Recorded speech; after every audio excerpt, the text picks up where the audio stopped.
Shalom, meus queridos e amados irmãos.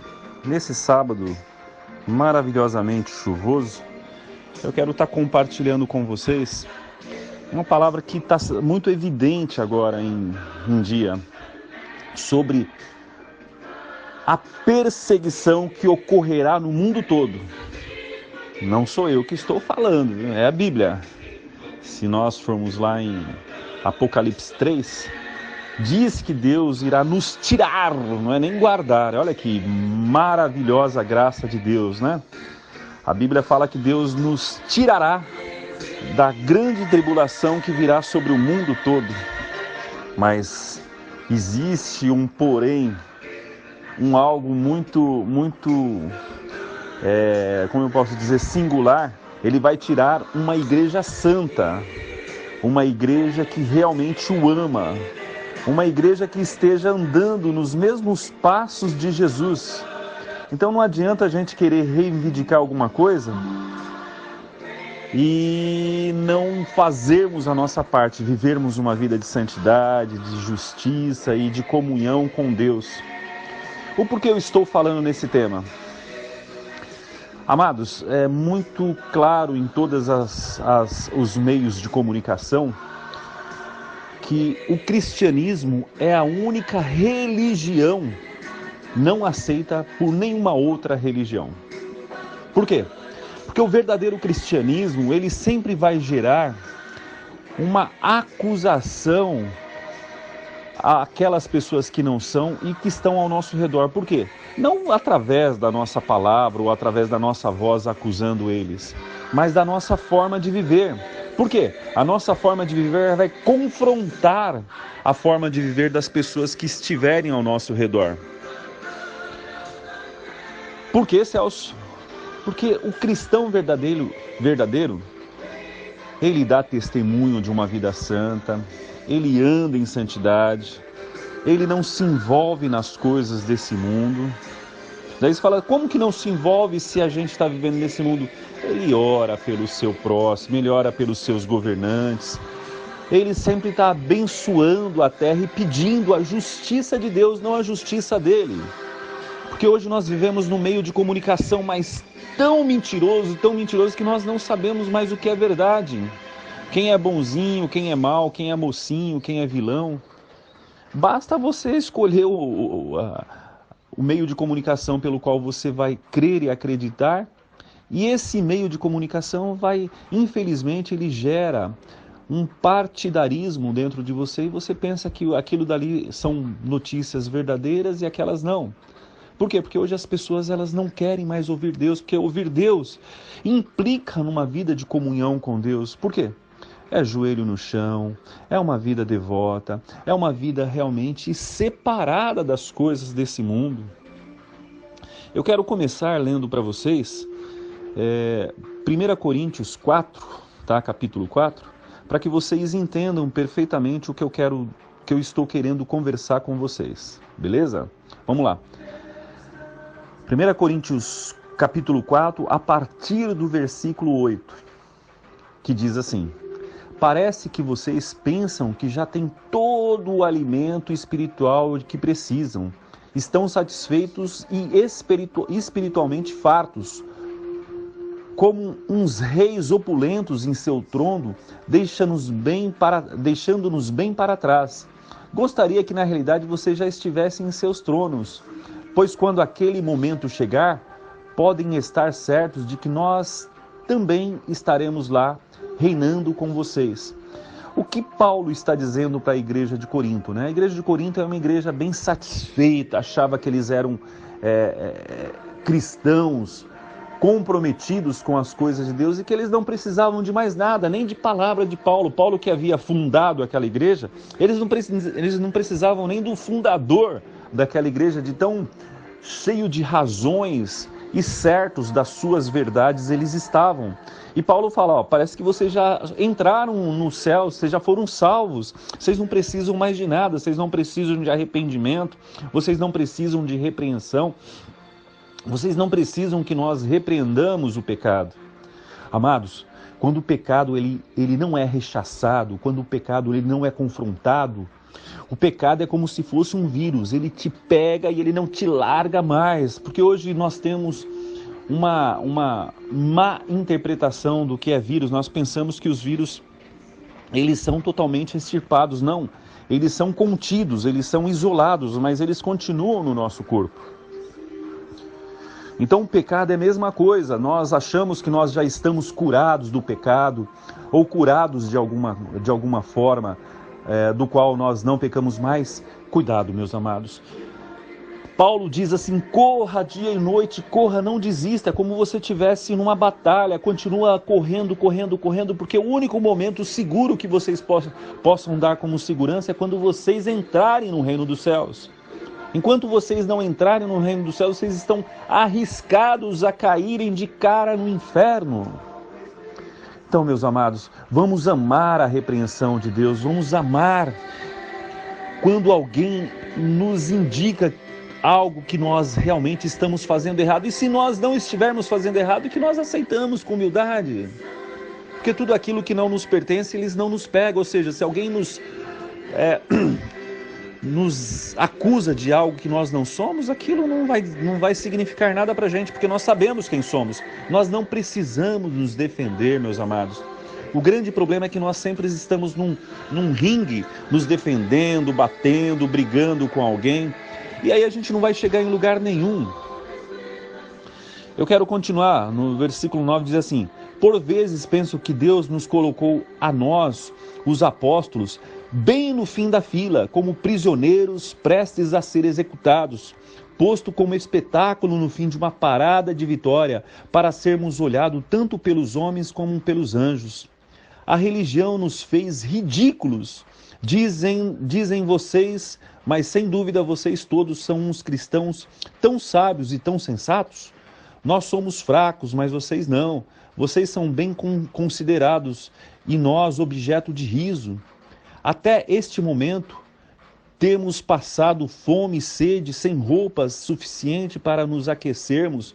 Temos sido empurrados de um lado para o outro, sem um lar que nos pertença. Temos trabalhado sem descanso com as nossas próprias mãos, a fim de ganhar a vida. Temos abençoado aqueles que nos amaldiçoam. Temos sido pacientes com aqueles que nos maltratam. Temos respondido com mansidão quando se dizem coisas más a nosso respeito. Contudo, até o presente, somos como sujeira debaixo dos pés, somos como os lixos.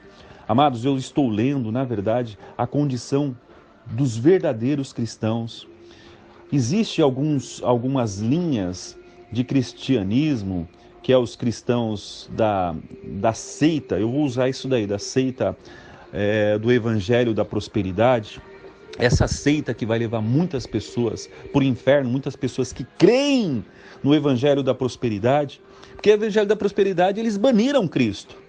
Por quê? Porque Cristo sofreu, Cristo foi perseguido, Cristo era pobre, Cristo vivia sempre de esmola dos outros, de favor dos outros. Ele não tinha nada. Para ele entrar em Jerusalém, ele teve que pegar um burrinho emprestado. Para ele ser sepultado, até mesmo sepultado, ele teve que pegar um sepulcro emprestado. Jesus nunca teve nada. E o que é esse evangelho maldito, esse evangelho medonho que diz que nós somos colocados como cabeça e não como cauda nessa terra? Amados, isso é mentira. Jesus, o nosso mestre, aquele pelo qual nós deveríamos andar nas suas pegadas, ele diz abertamente no Evangelho que nesse mundo nós seremos perseguidos, nesse mundo nós seremos combatidos, nesse mundo nós sofreremos, nesse mundo nós seremos traídos, nós seremos abandonados, nós seremos escarnecidos, nós seremos objeto de sarro, objeto de caçoar das pessoas. Por quê? Porque a nossa condição de viver, ela tem que se pautar em Cristo. Cristo sofreu essas mesmas afrontas. Amados, nós temos uma perspectiva, nós temos uma ilusão do que é ser cristão. Nós nem sabemos o que é ser cristão. Imagina, você ama tanto o seu bebezinho que acabou de nascer. Você sofreu, parto normal, você sofreu uma dor terrível, a ponto de pensar até que ia morrer. Logo você esquece essa dor quando você abraça essa criaturinha mais gostosa, mais abençoada, essa herança de Deus nos seus braços. Imagina alguém pegando essa criancinha na mão, com uma espada, e dizendo assim para você: olha, se você não negar Jesus, se você não se converter à minha religião, eu vou cortar o pescoço dessa criança. O que você faria, meus amados? O que você faria? Você negaria o nome de Jesus? Você diz que ama Jesus, que Ele é o amor da sua vida, mas será a que ponto você ama Jesus? Eu tenho visto, meus amados, que nós somos uma falha, nós somos uma vergonha, nós somos uma mentira. Nós cantamos nos nossos cânticos espirituais: Senhor, desça a sua Shekinah, que a sua nuvem venha e me cubra, Senhor. Nós clamamos pela tua presença. Meus amados, isso é uma mentira quando você canta. Porque se o Senhor descer na santidade dele, do jeito que você canta, sem nenhum tipo de obediência, sem nenhum tipo de reverência, com vestes que uma prostituta usa, ou mesmo que uma pessoa, sabe, do mundo usa, você seria morto pela santidade de Deus. Você pode ir lá, se acha que eu estou exagerando, vai lá em Isaías capítulo 6, quando Isaías, que era um homem que se separava, ele era um sacerdote, ele se separava, ele tinha uma vida de separação para buscar uma santidade, para servir no templo. Quando ele viu a glória de Deus, ele falou: não, agora eu vou morrer. Não, eu não vou viver, eu não tenho... Deus é tão santo que ele reconheceu a sua sujeira, mesmo sendo um homem que vive se separado do mundo, um homem que vive em santidade como Isaías era. Ele clamou a misericórdia de Deus, ele gritou a misericórdia de Deus, porque ele sabia que ele ia morrer, porque Deus é muito santo. Será que Deus mudou esse Deus de Isaías 6 com o Deus de agora? Não, amados, não. Esse é o grande mal, o grande câncer sendo propagado por essa igreja do evangelho da prosperidade, que Deus mudou, que a graça agora você pode tudo, basta você pecar e logo correr até Deus e pedir perdão do seu pecado. Não, amado. A Bíblia fala que aquele que peca na esperança do perdão, ele já está condenado. E se você for lá em Hebreus 6, do 4 ao 6, diz que aqueles que foram iluminados, aqueles que conheceram o dom, a graça de Deus, aqueles que tiveram experiências profundas com Deus, que conheceram os dons do Espírito Santo, se eles caírem, eles já não têm mais salvação. Você sabia disso? Se você está abusando da graça, achando que Deus perdoa, Ele é bonzinho, eu vou pecar aqui, ou eu vou esperar, e mais lá para frente eu vou me converter, Deus vai me perdoar, eu vou subir para o céu. Não, meus amados, não caia nesse engano, neste erro. Basta você ir um pouquinho mais para frente, no próprio livro de Hebreus, Hebreus 12, 14, que diz: vive em paz com todos, e a santidade, sem santidade ninguém vai ver Deus. Você pode abrir também em 1 Pedro 1, que diz: sede santos, porque eu também sou santo. Eu exijo que você seja santo. O que é ser santo, Celso? É você ter uma vida separada. É as pessoas te verem, na hora que olhar, elas veem Jesus. Daí eles falam: mas elas não conhecem Jesus. Elas verem boas ações, boas obras. Você não fala mal de ninguém. Você se veste com reverência e santidade.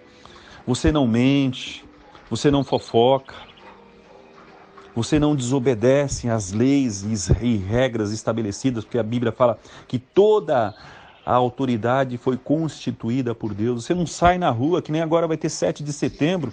Estou vendo um montão de Pessoas que se dizem cristãos, vou sair à rua porque eu vou lutar contra o comunismo. Meus amados, Jesus não fez isso. Jesus ele veio no momento de maior opressão na terra, quando Israel estava totalmente sobre o jugo de Roma, sendo escravizado por Roma. Jesus não pegou nenhuma bandeira. Foi por isso que mataram Jesus, porque achava que Jesus ia vir, ia libertar eles dos opressores, ia ser o rei, ia dominar ele, e todo o povo hebreu ia dominar sobre a terra toda. Vamos nos atentar para isso, meus amados. O cristão ele não se envolve com as coisas dessa terra, ele ora sim pelos seus governantes e governadores. E no mínimo, se ele achar que está errado, ele pede a justiça de Deus, não a sua justiça, porque hoje nós não sabemos o que é certo. Qual canal que você vai acreditar? Qual TV que você vai acreditar? Qual discurso que você vai acreditar? Se hoje nós estamos vivendo o império da mentira, as pessoas moram numa casa que não lhes pertence, dirige um carro em que não lhes pertence, ela fez financiamento lá em 300 vezes, coloca uma roupa que não lhes pertence fazendo o crediário. Nós vivemos no império da mentira. Os filhos olham para os pais que não são pais.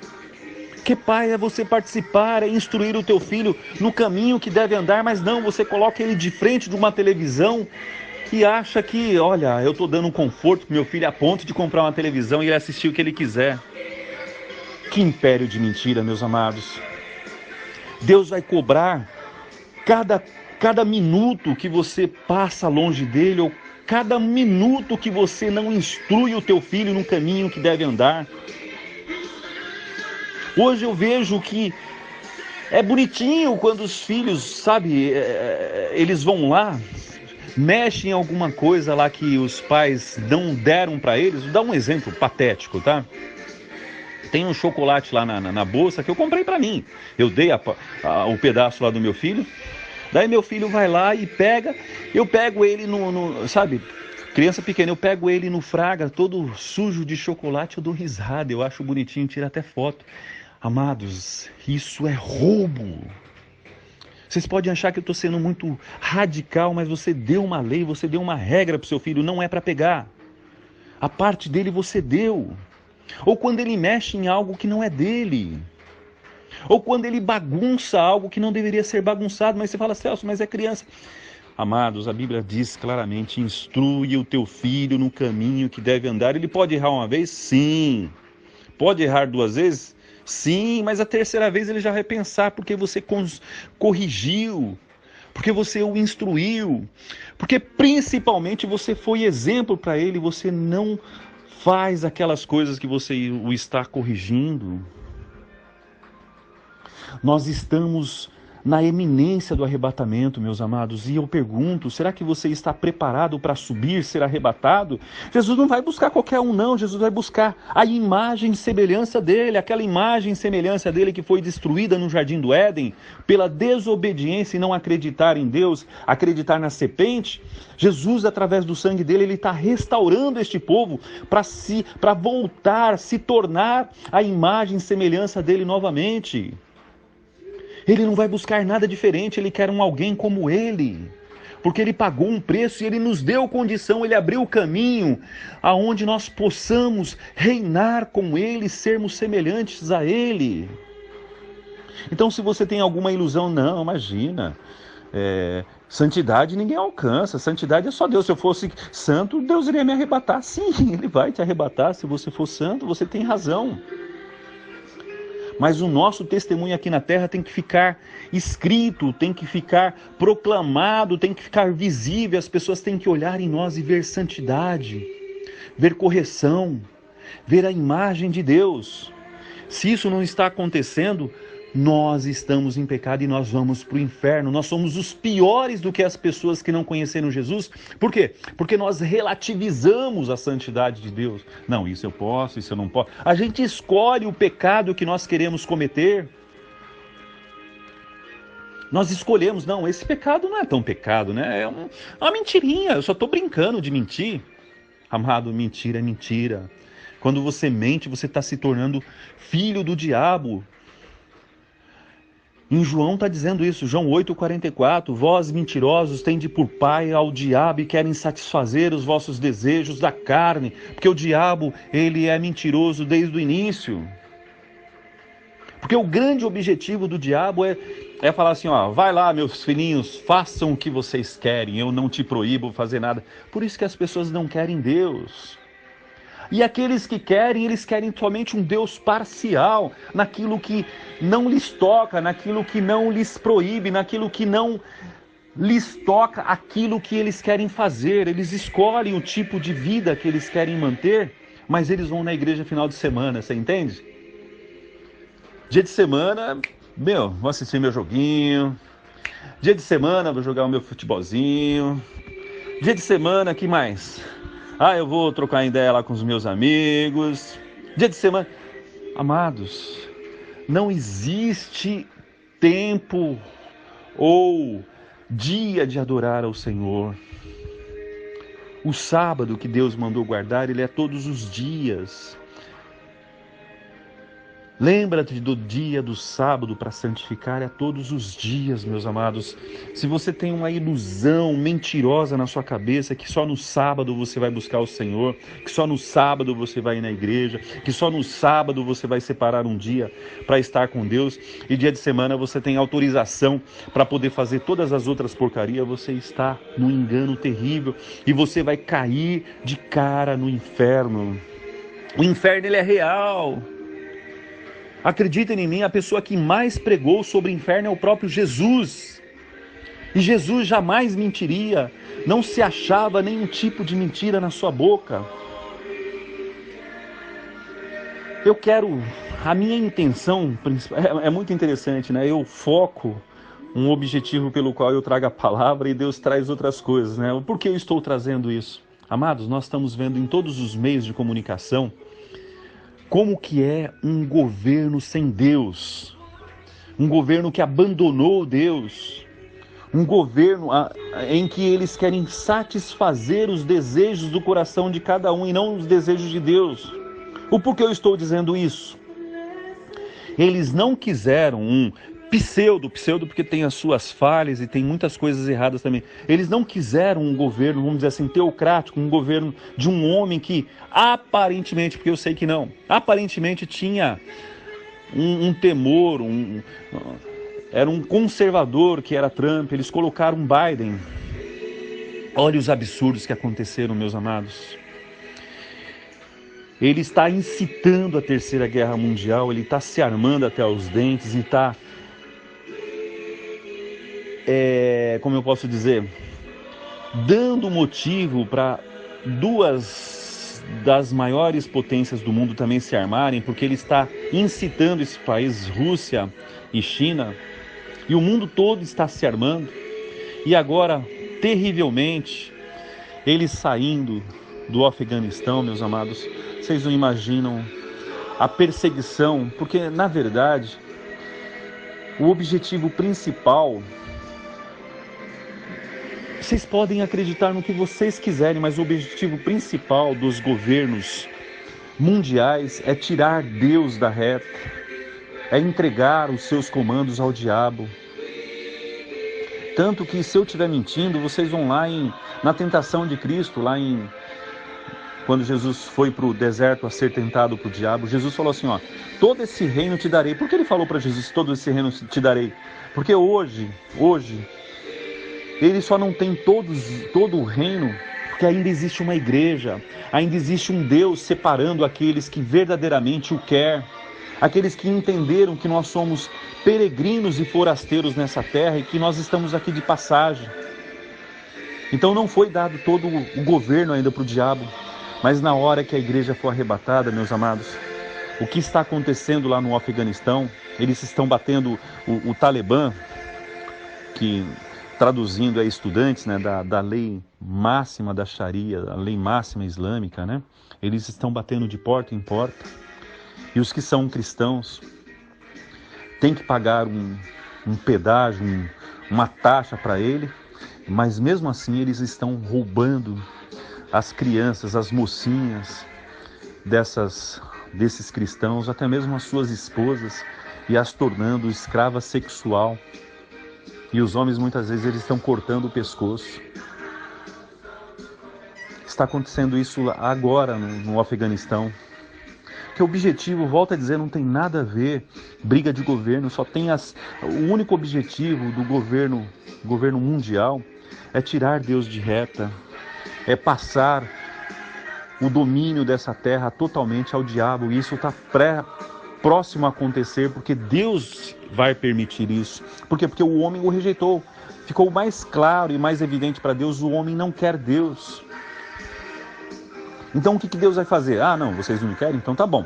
Aqueles que me querem, aqueles que realmente me amam de uma maneira espontânea, eu prometi, em João 14, no Evangelho de João, capítulo 14, que eu vou levar eles para onde eu estiver, porque eles me amam e eles querem estar comigo, então eu vou levar. E essa terra eu vou entregar e vou deixar vocês satisfazerem aqueles ao qual vocês querem seguir, que é o diabo. Essa terra vai se tornar um inferno, meus amados. Essa terra vai se tornar um inferno. Eles vão estuprar as vossas filhas nas suas frentes, as vossas esposas. Eles vão cortar o seu pescoço se você não concordar com a lei imposta para ele. Porque hoje, em amor, Jesus está falando assim, vem até mim que eu te dou paz, que eu te dou amor, que eu te dou segurança. A gente está falando, não.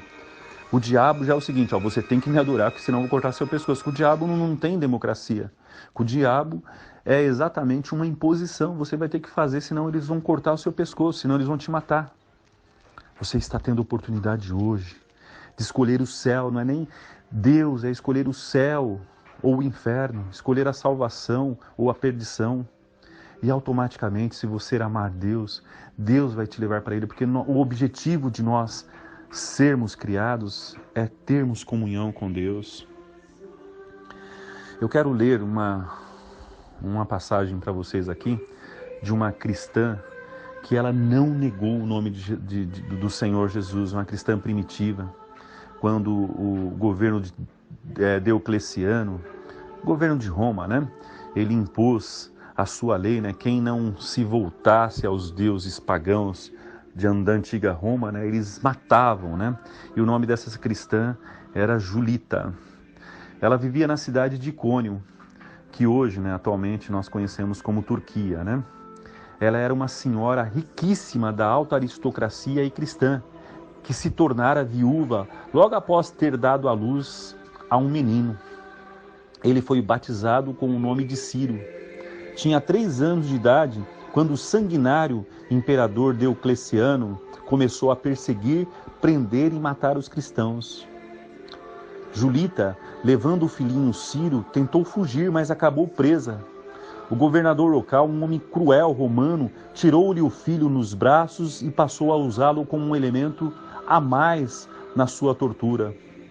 Colocou-o sentado sobre o seu joelho, enquanto submetia Julita a flagelos na frente do menino, com o intuito de que o renegasse a fé em Cristo, fazendo chantagem, Como ela não obedeceu, os castigos aumentaram. Foi então que o pequenino Ciro saltou do joelho do governador e começou a chorar e a gritar junto com a mãe: também sou cristão, também sou cristão. Foi tamanha a ira do governador que ele, com um pontapé, empurrou Ciro violentamente, fazendo-o rolar pelos degraus do tribunal, esmigalhando-lhe assim o crânio. Conta-se que Júlia ficou imóvel, não reclamou nem chorou, apenas orou para que pudesse seguir o seu pequenininho Ciro no martírio e encontrá-lo o mais rápido possível ao lado de Deus. E foi o que aconteceu.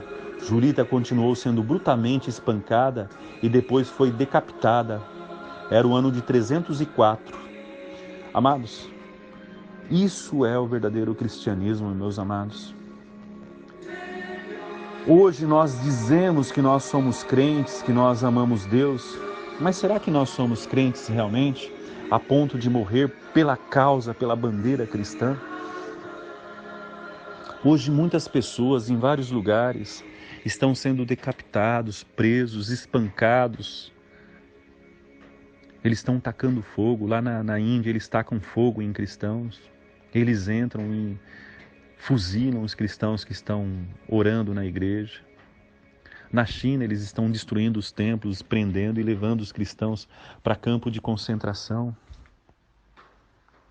O porquê eu estou dizendo isso, meus amados? O juízo de Deus sobre a terra, uma vez que nós não aceitamos a bênção, o amor de Deus, vai ser um juízo terrível do comunismo e do islamismo. Os dois são muito parecidos. A única diferença nas suas imposições é que um ele deifica o Estado e outro deifica o seu Deus, Maomé, Alá, esses deuses negros, em que promete 70 virgens para um fiel que mata centenas de pessoas que não são fiéis. Que Deus é esse? Que Deus é esse que não tem amor nenhum pelo seu próximo? Vou ler também para vocês 1 Pedro 2, a partir do versículo 21. Diz assim: este sofrimento todo é uma parte da obra que Deus lhes deu. Cristo, que sofreu por vocês, é o seu exemplo. Sigam em seus passos. Ele nunca pecou, nunca disse uma mentira, nunca retrucou quando foi insultado, quando sofreu não ameaçou para se vingar.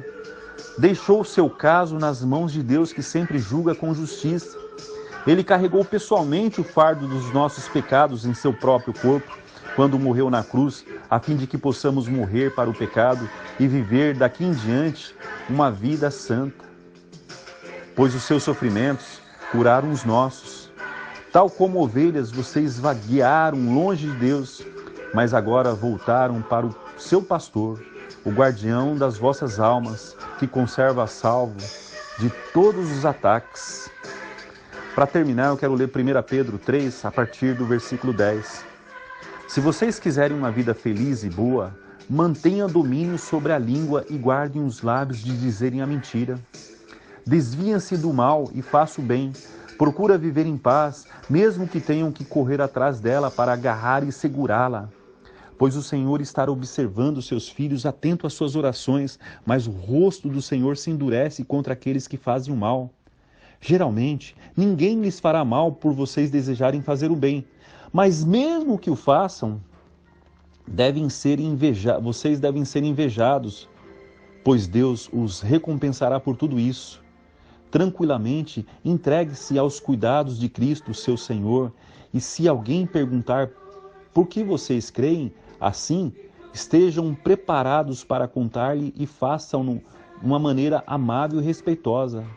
Façam o que é correto. Se os homens falarem mal de vocês e os difamarem, eles se envergonharão de si mesmo por tê-los acusados falsamente quando vocês só fizeram o que é bom. Lembre-se, Deus quer que vocês sofram. Lembre-se, se Deus quer que vocês sofram, é melhor sofrer por fazer o bem do que por fazer o mal. Cristo também sofreu. Ele morreu uma vez pelos pecados de todos nós, pecadores, culpados, embora ele mesmo estivesse inocente de qualquer pecado, em qualquer tempo, para que pudesse levar-nos em segurança de volta a Deus. Mas embora seu corpo tivesse morrido, o seu espírito continuou vivendo, e foi no espírito que ele visitou os espíritos em prisões e pregou a eles, os espíritos daqueles que muito tempo atrás, nos dias de Noé, tinham se recusado a ouvir a Deus, embora eles esperassem por eles com toda a paciência, enquanto Noé estava construindo a arca. Entretanto, escreva isso, amados, apenas 8 pessoas de um mundo de bilhões e bilhões de pessoas, apenas 8 pessoas foram salvas no dilúvio, na arca de Noé. Deus não tem problema nenhum em salvar uma única pessoa, meus amados. Ele não tem problema nenhum. Então não se dê por salvo.